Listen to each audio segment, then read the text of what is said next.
Hi everyone, it's Andrew from Hobbies Australia, and I thought today we'd have a look at a couple of kits that we're now including Australian decals with. So the first kit we're going to have a look at is this bad boy from Hobby Boss. It's a 1/18 scale UH-1B/C,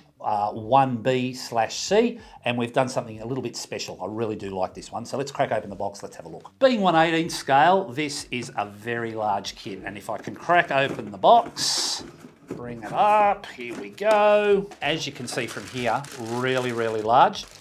Wow, that is an impressive size. The thing I like about 1/18 scale, I mean, with this particular aircraft, this model, you can either button it up with a canopy, the cabin all closed, or you can detail the heck out of it, whatever you'd prefer. What's really special about this kit is the fact that we have commissioned and are including decals and paint callouts for the Royal Australian Navy. This was used by our Navy in the 60s. There's actually an aircraft in this sort of format on display down at Nowra as you drive into town. The helicopter is on a pole in one of the local parks as you drive into town. It's referred to as the helicopter on a stick. Really, really nice. This kit, it's been around for a while. A lot of people would be familiar with it, but it's just jaw-dropping in regards to its size, and the mere fact that now we're putting Australian markings in it is going to increase the popularity and the awareness of this kit no end. The one thing I would point out to you, when you're looking at this kit in store, make sure it's got that Australian sticker on the front of the box. If it doesn't have that sticker, the Australian markings won't be in it. If it's been supplied by us to the retailer, whether it be in the store or on the online retailer, we always make sure we put those stickers on our boxes when we include the Australian markings in them. So the next kit that we want to have a quick look at today is the MENG C-17 Globemaster. These are the little SD or egg or toon planes, whatever you want to call them. There's a range of this type of model, science fiction, aircraft, armoured fighting vehicles, and also some ships. I really do like these models because I think they're fun. And if you're experiencing a bit of modeller's block, something like this, it's a nice quick build. It brings a bit of fun back into the hobby, and maybe it gets sort of the creative juices flowing again. What I particularly like about this one, the C-17, it's a model that I'm constantly asked about for the Royal Australian Air Force in probably the more traditional model scales, 1/72nd, maybe 1/48, 1/144. It's a model that's very, very hard to get. Revell did a 1/144 some time ago. It's out of production. So really, if you're looking for something that's done by a mainstream model company at the moment, this little bad boy is about your only option currently. This is meant to be fun. It's not going to appeal to everybody, but the fact that this is a fairly major asset for the Royal Australian Air Force, and the opportunity to put Australian markings in it for 36 Squadron out of RAAF Amberley was pretty much too good an opportunity to turn up. So if I open the box, top opening box, we've got all the bits and pieces in there. It's not a high part count by any means. The sprues are nice and clean.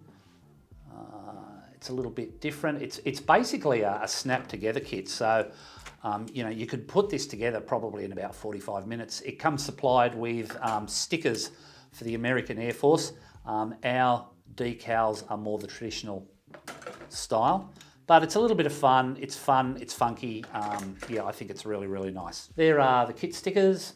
As I said, we'll get some nice close-up images. They even give you the transparent part, the windscreen for the cockpit is all done in smoked transparency, so it gets that look to it. I think it's pretty fun. Like I said, quick build. If you want to build it out of the box, it's snap together. It wouldn't take you long, but at the same token, if you wanted to spend a little bit of time and build it, paint it, etc., etc., you could certainly do it. The instructions are very, very simple.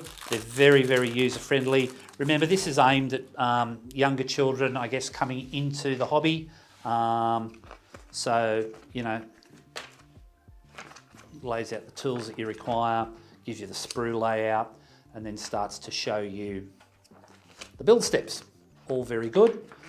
Even give you this funky little M1 Abrams tank to put in the back of the C-17. So it's, you know, really quite good. So my son, who's 16, Cam's never really picked up the passion for model building, but he grabbed this and he thought this was fun, and he had this put together in under an hour and he enjoyed it immensely. So maybe he'll inherit my model kit stash after all. There's the instruction sheet for the decals. There's not a lot obviously on there because of the size of the model. We couldn't get a huge amount of detail on it, but Steve has been able to pick these out really nicely. We've got the stallion for the tail fin for number 36 Squadron, Royal Australian Air Force. We've got the airframe number, and of course we've got the kangaroos in the 6 locations. So the sheet, the actual decal sheet, is tiny. There it is, bang. But it's pretty much got everything on it that you would need if you wanted to build this C-17 in a representation of the Royal Australian Air Force. One of the things that we really pride ourselves on here at Hobbies Australia is trying to have a very good selection of Australian military models, whether they be Army, Navy or Air Force. It's not quite as easy as it possibly seems. We always try to get as much detail in there as we can. Sometimes that's easier said than done. There's an awful lot of work going on in the background all the time as we try to enlarge the range that we can offer to modelers. So watch this space. So look, a couple of models there, as I said, now available with Australian decals. You know, they're fun, they're funky, they're quirky. So, you know, until next time we get the opportunity to catch up, I'm Andrew from Hobbies Australia. Stay safe, take care. Hope you've had a great Easter. And as I always say, let's build more.